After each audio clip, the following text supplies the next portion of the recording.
اللہ الرحمن الرحیم کے متعلق آپ کافی عرصے سے سن رہے ہیں۔ گزشتہ جمعے کو تفکر فی الکائنات اور اس کے سلسلے میں فکر آخرت کا بیان کیا تھا۔ یہ کائنات یوں ہی پیدا نہیں کی گئی ہے، بلکہ اس کا کچھ مقصد ہے، اور اس مقصد کو تلاش کرنے کے لیے ہمیں کچھ تفکر کرنے کی ضرورت ہے۔ جس طرح کے اہل علم لوگ جو ہیں وہ تفکر کیا کرتے ہیں اور کسی نتیجے پر پہنچ جایا کرتے ہیں۔ اللہ تعالیٰ نے اس کو اس طرح سے بیان کیا ہے، ان فی خلق السماوات والارض واختلاف اللیل والنہار لآیات لأولی الالباب، کیا زمین اور آسمان کی پیدائش میں، رات اور دن کے ایک دوسرے کے پیچھے آنے جانے میں عقل مندوں کی نشانی ہے۔ اور عقل مند کون ہیں؟ الذین یذکرون اللہ قیاما وقعودا وعلی جنوبہم ویتفکرون فی خلق السماوات والارض۔ عقل مند لوگوں کی نشانی بتائی اللہ تعالیٰ نے، ان کی صفت بتائی ہے کہ عقل مند وہ لوگ ہیں جو اللہ کا ذکر کرتے رہتے ہیں، کھڑے ہوئے بھی، بیٹھ کر بھی، لیٹ کر بھی، ہر حال میں اللہ کو یاد کرتے رہتے ہیں۔ اس سے آپ نتیجہ نکال سکتے ہیں کہ جو شخص بھی اللہ تعالیٰ کو یاد نہیں کرتا اس سے زیادہ نادان کوئی۔ جو اللہ تعالیٰ کو یاد کرتا ہے، ہر وقت یاد کرتا ہے، اٹھتے بیٹھتے چلتے پھرتے لیٹے پہلو پر لیٹے وقت ہر حال میں یاد کر رہا ہے، تو وہ تو واقعی عقل مند ہے۔ اور جو اللہ تعالیٰ کو بھولے ہوئے ہے وہ نادان ہے، اس کے پاس عقل نہیں۔ ہاں وہ کتنی ہی بڑی عقل کا دعویٰ کرے اور دنیا والے اس کو بڑا اہل عقل سمجھتے ہوں، لیکن جو شخص اپنی آخرت کی فکر نہیں کرتا اور اپنی ایک بہت طویل المیاد زندگی جو کبھی ختم ہونے والی نہیں ہے اس کی فکر نہیں کرتا، اس طرح بیوقوف اور کون ہے؟ اور وہ جو غور فکر کرتے ہیں زمین و آسمان کی پیدائش میں تو انہیں اپنا انجام نظر آتا ہے، یعنی صرف اللہ تعالیٰ کا ذکر نہیں کرتے وہ، بلکہ کائنات کی پیدائش میں غور و فکر کرتے ہیں تو ان کو اس پیدائش میں اپنا انجام نظر آ جاتا ہے کہ معلوم کیا ہونے والا ہے۔ اور کون کہتے ہیں ربنا ما خلقت ھذا باطلا سبحانک فقنا عذاب النار، اے ہمارے رب تو نے یہ چیز بے فائدہ پیدا نہیں کی، اس کا کوئی مقصد ہے، اور مقصد کیا ہے؟ ہماری آزمائش، ہم نیک عمل کرتے ہیں، لیبلوکم ایکم احسن عملا، اس آزمائش کے لیے کہ ہم میں سے کون نیک عمل کرتا ہے اور کون برے عمل کرتا ہے۔ ظاہر ہے کہ برے عمل کرنے کے بعد سوا دوزخ کے اور کیا ہے، لہٰذا فوراً وہ دعا کرتا ہے، دعا کرنے والا، اللہ سے ڈرنے والا، وہ عقل مند آدمی دعا کرتا ہے فقنا عذاب النار، اے اللہ دوزخ کے عذاب سے۔ اور پھر جو دعائیں وہ کرتا ہے وہ ہے سننے کے قابل، وہ آپ کے لیے سبق آموز ہیں کہ ہم لوگ یہ دعائیں کرتے ہیں یا نہیں کرتے۔ ربنا انک من تدخل النار فقد اغویتہ وما للظالمین من انصار، دوزخ سے ہمیں بچائیو، اور بچانے کے بعد جو دعا کرتا ہے وہ کیا ہے کہ اے ہمارے رب جس کو تو دوزخ میں داخل کر دے تو تو نے اس کو رسوا کر دیا، وہ تو بہت بے عزت ہو گیا، اور تو وعدہ خلاف نہیں ہے، تمہیں جو کچھ کہا ہے وہ صحیح ہو کر رہے گا، نیک عمل کرنے والے جنت میں جائیں گے، برے عمل کرنے والے دوزخ میں جائیں گے، تیرا وعدہ چل نہیں سکتا۔ ربنا انک من تدخل النار فقد اغویتہ وما للظالمین من انصار، اور ظالمین کا وہاں کوئی مددگار نہیں ہوگا، کوئی کسی کی مدد نہیں کر سکے گا، ولا هم ینصرون، وہ آپس میں ایک دوسرے کی مدد نہیں کر سکتے وہاں میدان محشر۔ پھر دعا کرتا ہے ربنا اننا سمعنا منادیا ینادی للایمان ان آمنوا بربکم فآمنا ربنا فاغفر لنا ذنوبنا وکفر عنا سیئاتنا وتوفنا مع الابرار، کہ اے اللہ، اے ہمارے رب، ہم نے سنا ایک مناجی کرنے والے کو، اننا سمینا مناجی، ہم نے مناجی کرنے والے کو، ایک اعلان کرنے والے کو سنا، وہ کہہ رہا ہے آمنوا بربکم کہ اپنے رب پر ایمان لاؤ، فآمنا ہم ایمان لے آئے، ہم نے سنا کہ اللہ کے رسول صلی اللہ علیہ وسلم ندا کر رہے ہیں، آؤ اس ایمان کی طرف، اسلام قبول کرو، اللہ کی توحید کو مانو، یہ قبر پرستی، پیر پرستی، تاجیہ پرستی اور اپنی خواہش پرستی تمام چھوڑ رکھ دو، صرف اللہ اکیلے کو مانو، اللہ پرستی میں آ جاؤ۔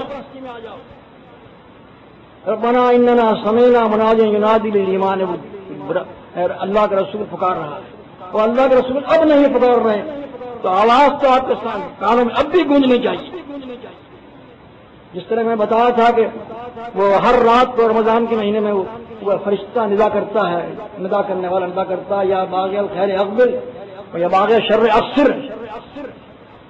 اگرچہ آپ کے کانوں میں آواز نہیں آتی لیکن دل کے کانوں میں آنی چاہیے، اور وہ گونج پورے سال باقی رہنی چاہیے تاکہ آپ اپنے پورے سال اصلاح کر سکیں، اور تربیت رمضان کے مہینے میں ملی ہے اس سے فائدہ اٹھا سکیں. ابھی اللہ کے رسول صلی اللہ علیہ وسلم کی آواز نہیں آ رہی، لیکن آپ کے دل میں تو آ رہی. آپ سوچیں کہ یہ ایک گونج اس کی آپ کے دل میں موجود ہے، اور وہی نہیں تو وہ نہیں تو ان کی طرف سے پہنچانے والے آپ کو پہنچا رہے ہیں، دین پہنچا رہے ہیں، اسلام قبول کرنے کے لیے کہہ رہے ہیں آؤ یہ ہے اسلام. منستر اللہ کذبا ویراد الاسلام، اس سے بڑا ظالم کون ہوگا جو خود گھڑ گھڑ کر کہتا ہے یہ ہے دین، اللہ کی طرف منسوب سے کرتا ہے، حالانکہ وہ ویراد الاسلام اس کو اسلام کی طرف بلایا جا رہا ہے، اور وہ گھڑ گھڑ کر مسائل گھڑ گھڑ کر مذہب جو ہیں ان کو منسوب کرتا ہے اللہ تعالیٰ کی طرف. اسلام کی طرف آپ کو بلایا جا رہا ہے، نام ربکم فآمنا. تو وہ لوگ کیا کہتے ہیں کہ ہم اللہ ہم ایمان لائے. جب وہ آواز پہنچتی ہے ان کے دل کے اندر پہنچ جاتی ہے تو وہ کہتے ہیں ہم ایمان لائے، اور جو کچھ تیرے رسول نے بتایا ہے اس پر ہم نے یقین کیا. ربنا اننا سمعنا منادی ينادي ایمان نامی ربکم فآمنا ربنا فاغفر لنا ذنوبنا، اے اللہ ہمارے گناہوں کو معاف کر، وکفر عنا سیئاتنا، اور ہماری تمام خطاؤں کو معاف فرما، کفر عنا سیئاتنا وتوفنا مع الابرار، اور ہمیں نیک لوگوں کے ساتھ اجر عطا فرمائیے، پورا اجر دیجیے نیک لوگوں کے ساتھ. یعنی برے لوگوں کے ساتھ ہمارا حشر نہ ہو، ہمارا حشر ہو تو نیک لوگوں کے ساتھ میں ہو، ان کے ساتھ ہمیں بھی اللہ تعالیٰ کی نعمتیں نصیب. ربنا وآتنا ما وعدتنا على رسلك ولا تخزنا يوم القيامة انك لا تخلف الميعاد. اور ہمارے رب جو تو نے اپنے رسولوں کے ذریعے سے وعدہ کیا ہے وہ ہمیں دے دے. ربنا وآتنا، میدان محشر میں وہ نعمتیں مل جائیں، وہ وعدے پورے کیے جائیں جو تو نے اپنے رسولوں کے ذریعے سے کیے. انک لا تخلف الميعاد، تو وعدہ کر کے خلاف نہیں کیا کرتا. تو نے وعدہ کیا ہے کہ رسولوں کے ذریعے سے کہ اگر نیک عمل کرو گے، اللہ تعالیٰ کی فرمانبرداری کرو گے تو تمہیں جنت کی نعمتیں دی جائیں گی، اور اگر نافرمانی کرو گے ومن یعص اللہ ورسولہ فإن له نار جہنم خالدین فیہا ابدا. یہ قرآن مجید کی آیت تو پڑھیں غور سے پڑھا کریں گے. ومن یعص اللہ ورسولہ، اور جو شخص اللہ کی اور اس کے رسول کی نافرمانی کرتا ہے، فإن له نار جہنم، اس کے لیے دوزخ کی آگ ہے، خالدین فیہا ابدا، اس میں وہ ہمیشہ رہے گا ابد الاباد تک. کہ نافرمانی کی معمولی چیز سمجھ رکھی ہے ہم نے اللہ رسول کی، نافرمانی کیے چلے آ رہے ہیں اور میں ہوش نہیں آتا. ایک نیک بندہ اور ایک عقلمند بندہ ہو، اللہ تعالیٰ دعائیں کر رہا ہے اس طرح سے، یہ دعائیں آپ کو بھی کرنی چاہیے. کبھی خیال آتا ہے کہ دعا ہمیں کرنی چاہیے. یا قرآن مجید میں پڑھتے رہو، صرف تلاوت کی نیت سے پہنچ جاتے ہیں، دعا کی نیت سے نہیں پڑھتے. صحیح مسلم میں حدیث ہے، اللہ کے رسول صلی اللہ علیہ وسلم فرماتے ہیں ما من مسلم تصیبہ مصیبت فیقول ما امرہ اللہ. کوئی مسلم ایسا نہیں، مسلم کا لگایا مسلم کا ایسا بن جانا چاہیے کہ اس کو مصیبت پہنچے اور پھر وہ یہ کہے، وہ دعا پڑے جس کا پڑھنے کا اللہ تعالیٰ نے حکم دیا ہے، تو اللہ تعالیٰ اس کے بدلے میں نعم البدل عطا فرما دیتا ہے، اس سے بہتر چیز عطا فرما دیتا ہے. جو اس کا نقصان ہوا ہے اس سے بہتر چیز عطا فرماتا ہے. اس کی مصیبت کو دور کر کے اس کی ایسی نعمت دیتا ہے جو اس سے بہتر، جو اس نعمت سے بہتر ہوتی ہے جو پہلے تھی اس کے پاس. اب قرآن مجید میں آپ دیکھیے وہ دعا جو اللہ کے رسول صلی اللہ علیہ وسلم فرمائی بیان کی، وہ کیا ہے؟ انا للہ و انا الیہ راجعون اللہم اجرنی فی مصیبتی واخلف لی خیرا منہا. یہ دعا پڑھ لے جو شخص مصیبت کے وقت، جو مسلم بھی پڑھ لے تو اس مصیبت کے بدلے میں اس کو اس سے بہتر راحت ملے، جو نقصان ہوا تھا وہ ختم ہو جاتا ہے اور اس کو نعمتیں ملتی ہیں. اب قرآن مجید میں آپ ڈھونڈیں کہ اللہ تعالیٰ نے کہاں حکم دیا ہے کہ انا للہ و انا الیہ راجعون پڑھا کرو، کہیں ہے؟ پورا قرآن مجید پڑھ جائیے، کہیں نہیں ہے. حالانکہ اللہ کے رسول صلی اللہ علیہ وسلم فرماتے ہیں، صحیح مسلم کے الفاظ، ما امر اللہ بہی، اللہ نے حکم دیا ہے مسلم کو حکم دیا ہے پڑھنے کا اس دعا کہ انا للہ و انا الیہ راجعون، لیکن قرآن مجید میں کہیں نہیں ملتا. ہاں تذکرہ ملتا ہے, بیان ملتا ہے, حکم نہیں ملتا. تو کیا ہے وہ بشری الصابرین الذین اذا اصابتهم مصیبۃ قالوا انا للہ وانا الیہ راجعون. اے اللہ کے اے رسول صبر کرنے والوں کو بشارت دے دیں آپ. وہ کون ہے صبر کرنے والے کہ جب ان کو مصیبت پہنچتی ہے تو کہتے ہیں انا للہ وانا الیہ راجعون. یہ صابرین کی صفت بتائیے, حکم نہیں دیا. لیکن اللہ کے رسول صلی اللہ علیہ وسلم کے معلم کتاب حکمت مفسر قرآن مجید ہیں, وہ فرماتے ہیں حکم مراد ہے اللہ تعالیٰ کا کہ ہر شخص کو اللہ کے احکام پر جمے رہنا چاہیے. صبر کے معنی کیا ہے؟ روک لینا اپنے آپ کو اللہ تعالیٰ کی نافرمانی سے بچائے رکھنا, اور جو احکام الہی ہیں ان پر روک لے, جمع رہے, وہی کام کرتا رہے جو اللہ تعالیٰ نے بیان کیے ہیں, اور ان سے بچ جائے, ان سے برے کاموں سے روکے اپنے آپ کو. اس کا نام صبر ہے. اور صبر کرنے والوں کو اللہ تعالیٰ فرماتا ہے کہ ان کو خوشخبری دے دیں. وہ خوشخبری کن لوگوں کو دی جا رہی ہے؟ الذین اذا اصابتهم مصیبۃ قالوا انا للہ وانا الیہ راجعون. کہ جب مصیبت ان کو آتی ہے تو کیا کہتے ہیں؟ ہم بھی اللہ کے, انا للہ, ہم بھی اللہ کے. یہ چیز گئی تو گئی, یہ چیز اللہ نے لے لی, اس کی تھی یہ بھی. انا للہ ما اخذ, جو چیز ہے نا صحیح بخاری میں, جو چیز اس نے لے لی وہ اسی کی تھی, اور ہم بھی اسی کے ہیں, اور اسی کو لوٹ کر جانے والے ہیں. کیا کم کرنا اس بات کا, یہ نقصان ہوا تو ہوا, ہم سب نقصان برداشت کرنے کو تیار ہیں, اپنی جان دینے کو تیار ہیں اللہ کے حکم پر, اور اللہ کے راہ میں قربان ہونے کو تیار ہیں. یہ زبان سے نکلتا ہے. ان حکم نہیں دیا, تعریف کی گئی ہے, لیکن اللہ کے رسول صلی اللہ علیہ وسلم فرماتے ہیں کہ حکم دیا گیا اس طرح اللہ نے اس طرح پڑھو. معلوم ہوا کہ جتنی بھی دعائیں قرآن مجید میں آئی ہیں حکایتاً آئی ہیں. پڑھنے کا حکم تو شاید کسی دعا کا ہو, لیکن ان سب کو پڑھتے رہنا چاہیے, اور ان کو پڑھ کر دعائیں مانگنی چاہیے. یہ محض حکایت نہیں ہے کہ قرآن مجید کو تلاوت کرتے چلے جائیں اور اس کے احکام پر عمل نہ کریں. ان دعاؤں کو جو اللہ تعالیٰ نے بطور ترغیب, بطور حکم کو یہاں نازل فرمایا ہے کہ یہ دعائیں تم کو پڑھتے رہنا چاہیے, ان دعاؤں سے ہم غافل ہیں, نہیں پڑھتے. قرآن مجید کی تلاوت مقصود آپ کو صرف رہ گئی ہے, عبادت تو آپ پڑھتے ہیں, لیکن جو مقصد ہے اس کا وہ ادا نہیں ہوتا کہ قرآن مجید کو سمجھ کر پڑھیں, اس پر عمل کریں, اور جو دعائیں اس میں آئی ہیں ان کو بار بار اپنی زندگی میں اس کا وظیفہ کریں. اب یہ تو اپنے آپ کو معلوم ہو گیا کہ قرآن مجید کی ساری دعائیں جو ہیں وہ ہمارے لیے ہیں, اور ہمیں دعا مانگنے, دعائیں پڑھنی چاہیے اور مانگنی چاہیے. تو لہٰذا قرآن مجید کو بند کر کے بھی ان دعاؤں کے ذریعے آپ ہاتھ اٹھا کر دعائیں کیا کریں کہ اللہ ہماری دعائیں قبول کریں. تو آپ اس حکم کی تعمیر کر لیں گے, اور محض آپ تلاوت ہی کرتے رہے. تلاوت کا ثواب تو صرف عبادت ہے, اور حکم کا حکم جو ہے اس کا ثواب جو ہے وہ تو بہت ہی بڑا ہوتا ہے, لیکن نافرمانی اس کی گناہ ہے اور باعث عذاب ہے. الحمدللہ اللہم لک الحمد من السماوات ومن الارض یا ایھا الذین آمنوا اجتنبوا کثیرا من الظن ان بعض الظن اثم. اللہ تعالیٰ کا ارشاد گرامی کہ ایمان والوں گمانوں سے بچا کرو, گمان کرنے سے, گمان فاسد, سوء ظنی, بد ظنی کرنے سے بچا کرو, اس لیے کہ بعض گمان گناہ ہوتے ہیں. حسن زن آپ کریں, زن کی بھی دو قسم ہو جاتی ہیں, حسن زن اور سوء زن. آپ اگر اپنے مسلم بھائی, مومن بھائی کے لیے حسن زن رکھتے ہیں تو یہ تو بڑی اچھی بات ہے, اور اگر بدزنی کرتے ہیں تو یہ بہت بری بات ہے اور یہ گناہ ہے.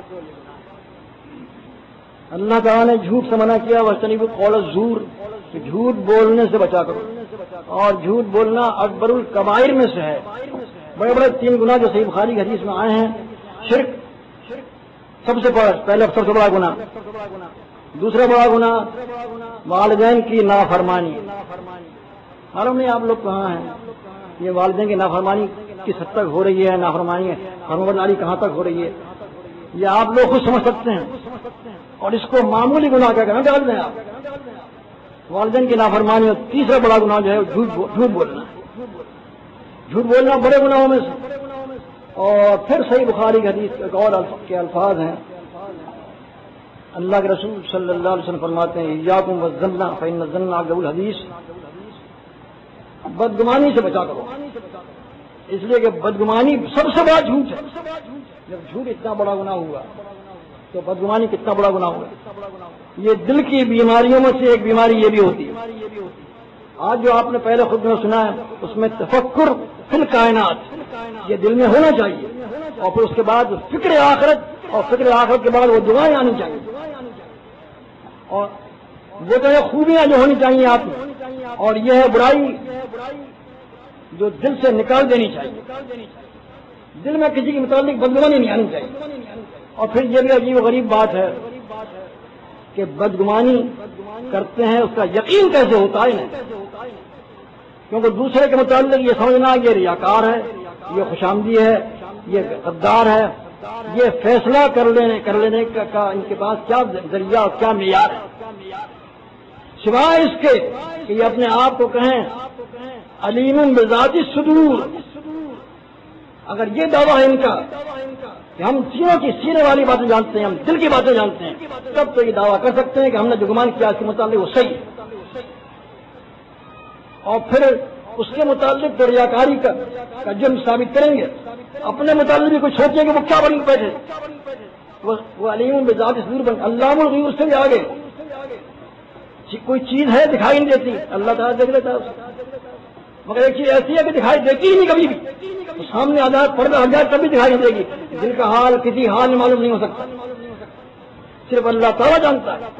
تو یہ لوگ جو کہتے ہیں فلاں ریاکار ہے، فلاں غدار ہے، فلاں ایسا ہے، فلاں ایسا ہے، فلاں ایسا ہے، یہ آپ کی کس بنیاد پر کہتے ہیں؟ کیا ان کو دلوں کا حال معلوم ہے؟ اور پھر یہ عجیب غریب بات ہے کہ دل کا حال معلوم نہیں، یقین کیسے کرتے؟ اور اس یقین پر وہ فیصلے بھی کر لیتے ہیں، عمل بھی کر گزرتے ہیں، یہ بہت بری بات ہے۔ بہرحال جو کچھ ہو رہا ہے بدگمانی کے سلسلے میں جاتی تو نہیں ہے بدگمانی، اتنے عرصے سے میں کہہ رہا ہوں بدگمانی نہیں کیا کرتی، لیکن نہیں نکلتی، اور اپنے ظلم باطل میں وہ یہ سمجھتے ہیں کہ ہم جماعت کے بڑے وفادار ہیں، جب تک ہم نے اس کو کہا کہ ریاکار ہے، یہ غدار ہے، اپنے ظلم باطل میں وہ یہ سمجھتے ہیں اپنے گمان میں کہ ہم نے جو اس کو ریاکار کہا ہے اس کی وجہ کیا ہے، ہم سب سے بڑے وفادار ہیں جماعت، حالانکہ اگر وہ سمجھیں اور غور کریں تو انہیں معلوم ہوگا وہ سب سے بڑے غدار وہی ہیں کہ جماعت کا بدنام انتشار کرنا چاہتے ہیں جماعت۔ اگر ہر شخص کے متعلق آپ بدگمانی کرتے رہیں تو کوئی شخص بھی ٹھہرے گا نہیں، یہاں پر سب اپنا اپنا راستہ لیں گے، یہ جماعت کے ساتھ وفاداری ہے، بس یہی ہے کہ کہا جائے کہ نادان ہے، یا نادان نہیں ہے تو بہت بڑے دانا ہے۔ ہم تو نادانی سمجھتے ہیں اور سمجھتے رہتے ہیں، لیکن حقیقت یہ ہے کہ ہو سکتا ہے کہ وہ بڑے دانا دشمن ہو ہمارے، اور نادانی کے ساتھ ہماری خیر خائی کر رہے ہیں، خیر خائی جتا رہے ہیں، تو یہ بدگمانی سے بچیے، بہت بری چیز ہے۔ آخر میں